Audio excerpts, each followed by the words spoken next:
Hey guys, here welcome back to monsterprom. And last left off, guys, we ended up doing a lot of things with Vera, and of course we also still struggling to try and get the blood ritual thing set up. With that said, let's begin.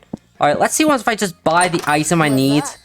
Hey, last night I read this article about money causes pocket cancer in the long run. You don't want money to get pocket cancer. Quick, give me the dangerous money you have in your still healthy pockets. Okay. Alright, this is what we need for it, guys, but let's hope I do this right. Thanks. Okay. Wait.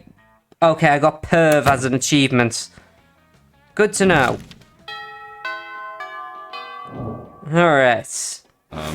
Sure. Let's see. Let's go to... You know what? That cost me charms. So, or, you know what? Let's see what happens if I go to the outdoor. Show me that money. Oh, damn it. Okay, sorry. You know what? Oh, damn it. I wasted time doing that. Ugh. Sure. Alright, let's just go talk to Vera. Vera's about to lift a glass of scotch to her impeccably painted lips, who could drink whatever at the school, apparently, when Meridia screams, "Stop! Don't drink that!" Why not? The scotch cost me more than most cars. Has your taster tried it yet? What taster? Don't you have a taster? What if the drink is poison? What if someone jealous of your good looks or royal title? Listen, Miri, I only drink 4 things: scotch, red wine, tears of my enemies, and straight up poison. You drink poison on purpose? Mira, my hair is venomous snakes. Do you think poison actually harms me? Well, you would have a taster. What if someone puts really spicy hot sauce in your drink, or poison? Whatever should get you to drop this. Simple. Hire a taster. Fine. Any volunteers? You might as well just be a big break you're able to looking for. You raise your hand, and when Vera picks you drink a scotch, enraging Vera and delighting. Pretend to be poisoned, terrifying Mira, and amusing Vera. You shoot Vera winked, taking the tiniest sip of the scotch, and then... No, stop vomiting! How are you able to taste poison? You're too busy foaming at the mouth and vomiting. You fool, he is poisoned. Run and tell the authorities before this poor sap's face melts off or something. Oh dear, oh my. I'm in no good in crisis situations. Curse my uniform or pleasant childhood. Meridia faints with the utmost drama, as if one of those princesses are good at its fainting. Oh! That's what she basically did. That was hilarious. I had to put poison in my scotch more often. You can stop vomiting now. By the way, she passed out. Oh, did you need the answer? Alright, here you go. I guess I should have let you know the scotch was actually poisoned. Oh well, how about some ice cream to make up for it? Your stomach still too weak for ice cream, but you're never too sick to spend quality time with Vera. Yeah. Alright. Sure. Alright, so I'm pretty sure I went outside. First time I saw the Coven of Witches when I wasn't playing this game for the channel, so let's take a look. Alright, let's dance. That's a journey, so you start a half-hearted raid that goes full crazy. You have no idea how it escalates to so much, but at one point there was over 300 people. Someone summons demons from the nightmare dimension. Once maybe distort the fabric of reality itself, but who cares? It's a rad party. You gain 2 fun. As you walk down the hall, you're trying to beat the level of Bone Crush on your phone. You run smack into Vera, also engrossed in her phone. Feel free to read over my shoulder. You wouldn't understand the charts anyway. Meridia had been mouthing off about being a princess again, and it's so amazing. Pathetic. She's a princess of underwater. You know what's underwater? Sea slugs, fish shit. You know what what's not underwater? This school. We should birthright no matter. Why should birthright matter when there's so many other factors to determine a person's worth? There's beauty, there's cruelty, there's business sense, and using all those factors, I've divided the school into cools and uncools. Now I just need to find a way to reinforce the superior of cools over the uncools. The uncool people should have to carry cool students from the class to class on on chassis. Rotting squids should have been for uncool students to remind them of how uncool they are. This one might work. Come on, please. Not bad. Oh, cool. She likes it. I do worry about my shoes getting scuffed up, getting from class to class. Those cockatree scale pumps cost $2,000. What am I supposed to do? Walk in them? Of course, the uncool students should pay for chassis out of pocket. Maybe I'll go to that chassis business, exploit my fellow students, advance the cools, and turn a profit. A few days later, you see Vera being carried from apparent II to MP Fear's Mongrels on a beautiful saddle couch. You notice there's a tag on there saying, Obrianson Upholders. Vera's counting the money. Sweet. You gained 2 money as a royalty for your idea and 1 smarts. I'm glad she likes it, but I don't think I'm going to be getting the blood ritual. Maybe I'll actually get to be prom sure. this time. Alright, let's, You know, let's get some more money. What's up? Oh, damn it, I did it again. Can't believe I did that again. Stupid, stupid, stupid. Alright. Sure. Alright, let's see what these guys are up to. You take a seat beside arguably the 2 coolest monsters in Spooky High. Here's hoping you can keep up with them. Vera, are you going to eat that manticore steak again? Yes, it's delicious. Don't you know the amount of cruelty involved in mainstream meat-producing industry? Yes, and it's delicious. Besides, Liam, you're a vampire. Don't you only consume things that are dead? Well, yes, I suppose. But anyway, an ethical source of organic, free-range, and human. The human population is out of control, and eating them is the most environmental responsibility thing to do. Listen, Liam, I happen to have a personal feud with every single animal I eat. I make sure to meet all of them first. Ensure I devour only the ones I hate the most, and it makes extra tasty. Well then, surely you can inflict such pain without going through the cruel meat industry and supporting factory farming. Instead, there's home cruelty's better anyway. You actually have a point there. And if I get my hands in the pot, I can inflict even more effective and specific pain. I bet there's a way to make money off it too. Hang on. Somehow I've ended up arguing against my own interests here. Liam, do you want to find innovative and creative ways to move society forward, or do you want to oppose cruelty like every other weak mainstream loser? You actually hear Liam's brain shaking as he struggles between his desire to perceive as ethical and his desire to be perceived as creative. Maybe you can step in and help out. The animals you kill may lose their lives, but what about the afterlife? Instead of letting their spirits go to waste as a byproduct of the meat industry, let them serve their eternal souls as a side dish. That's pretty good. Perfect! I know there's a way to monetize it and keep the animals from even gaining an eternal resting place. What the hell is with Vera and animals? But now the cruelty is extending even beyond their deaths. Yes, it is. Thank you for giving me the ball rolling on this excellent scheme, Liam. And thank you, Ayamu, for naming the Pacifics. Neither of you got royalties, though. That being said, I got you double scoop of Rocky Road Soul, spot with sprinkles on top. Yum! You don't know you've never eaten soul before, but it sure is delicious, getting Vera's approval. Well, I'm glad, but... Alright, let's move on.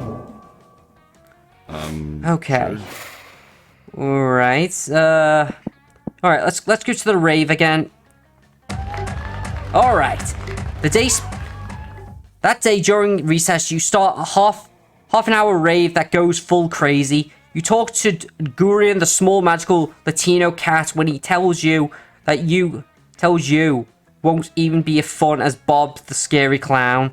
You accept the challenge, you go straight to Bob, stab him several times, open his bleeding chest, and eat some of his guts in order to consume his fun. Jesus! I was not expecting that. Really? Do you think that's how it works? Well, it is. You're getting too fun from poor Bob. Your mind's barely on what you're doing, although all you're really concerned about is your situation with Vera. Though her latest gang war, you've been her closest and most trusted advisor, maybe too close. You're worried Vera's become too dependent on your advice. She's blind to your true romantic intentions. If only you had the courage to tell her how you feel. After all, you don't want to end up as advisor's own. You've lost in thoughts of unquenchable love when you hardly notice Vera sneaking up on you. Maybe this is all because of the invisibility cloak you've helped to pick out. There you are. I was going to pick you up. We got a date tonight. A date? Then perhaps your affections aren't unrequired. With the head of the Monster City's mayor crime faction to celebrate the end of the latest gang war. You're such a good and loyal advisor, I can't imagine going without you. Right, of course. Trying to hide my disappointment, you'll come with Vera to the peace conference, but soon. You have a horse racing, but if you can have horse racing, but if you think I'm giving up murder's monopoly, you've got your head too far up your arse. It popped back out of your shirt collar. Larry, the actual crocodile, snaps his fangs. Garati and the Drain's cow assembling a hunk of disapproval. Timmy the knife baby chews his razzle menacingly. Who gives a baby a knife? Alright, you scumbag, settle down. But it's too late. Larry the croc unveils a wicked machine gun. Gumbozo makes a rocket launcher out of the twisted balloons, and Timmy the knife baby produces a lot of knives. Hey, advisor, a little help here? If you don't say Vera now, you'll never fetch your feelings. So take a deep breath and... Okay, this is interesting. There's so many options, but I need to think about this for a second. You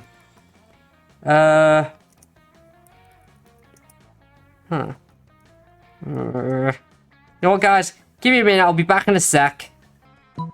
You know what? Screw it. If we're going down, Vera, I'm telling you how I feel. Vera, I love you.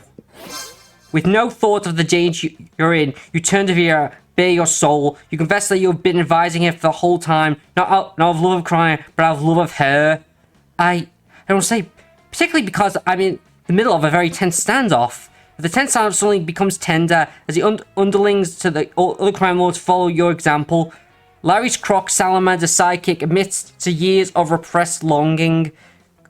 Gumbozo's Chafro climbs out of his tiny car and begs his bot to give them their love a chance. And the Gumbozo's second chauffeur does the same, and so does the third chauffeur, and so on.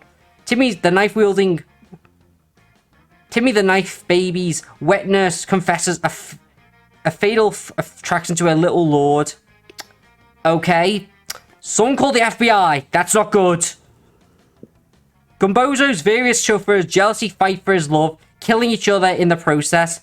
Timmy the knife baby is a baby and has wet nurse arrested for being a pervert. Good. Larry the croc, being an actual crocodile, marries his salamander sidekick and lives happily ever after. At least Vera mows everything down with a Tommy gun. Well, there's the last obstacle to complete my domination of taken care of. Thanks for the distraction. You know, all this time I thought you weren't attracted to me. I thought you were interested in pure professional. But it turns out that your love was even more useful to me than your professional interest. I'll take it. While systematically taking control of the city's entire criminal underworld. It looks like love really does conquer all. As Vera's most trusted advisor and love interest, you gain 2 smarts and 1 money. The monsterprom draws near. Here we go. Alright, Vera, let's do this. We are now the godfather and godmother. Wait, is that what you call a woman who runs it, a godmother? I really need to look that up. Hi. Yes. Sure. Prom? Yes. You know what, my dear advisor? I think lately I've focused too much on our crime adventures. It's nice to be nice and rich and feared. But what's the point if I don't get to enjoy life from time to time? So I have the feeling prom could be a great way to unwind. What do you want to... What do you advise me do? And then she winks at you. It's so rare that it doesn't even art of her doing it. Also because she has one eye covered. In the end, you and Vera have a lovely evening together. That will teach them. Followed by a lot of thrilling crime adventures. Vera starts falling for you. She values how you respect her individuality and even supports her career of being her trusted advisor. The two of you do a great job of juggling being partners in love and crime. Most because Vera's great at everything she does, or she reminds you constantly. She reminds you that the two of you may be partners in love, but in crime, you're still supervisor and advisor. But that's Vera for you. And under all that vicious confidence, you can also perceive a deep respect for you. So beautiful. Crime is always the answer. I'm actually happy about that. Wait, that was a secret ending. Nice. Most likely to get anal bleaching. What? Owns the most snakes. Why would I get... Oh god, that sounds painful what I would get.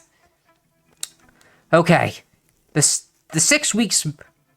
We made the most epic and absurd weeks of our lives. After the Monster Prom, we kept living our lives, falling in love, battling for friendships, and learning about who we are and who... Damn, oh well, can't go back. And you know what? Like it as always does in life happens, and it's wonderful. Vera built the Upside Empire into an endless greatness. They own a shameless number of companies. It's known that they're also in a lot of sketchy businesses, but no one does anything about it. I mean, who the hell would try and stop Vera Aubergine? Meridia used her vast knowledge of selves to get a job, handpicking the best serves for other people. Unsurprisingly, she ended up leaving her serves to do the work. Damien became an international designer specializing in torture machines. Not surprised. The last month, Vogue's magazine called his product the refined marriage between macabre and chick. For 6 weeks, the Monster Prom seemed like the larger than life, and then it was gone, just like that. The battle for the Monster Prom might have ended, but there are plenty of battles left in the war called youth. Once again, we were young and unafraid, and we are ready to start. Well then, guys, that was great. But that's it, guys. This is the end of the video. If you like this all, like, comment, and subscribe. This is Jeff, and I'm out of here. I'll see you guys in the next video. See ya.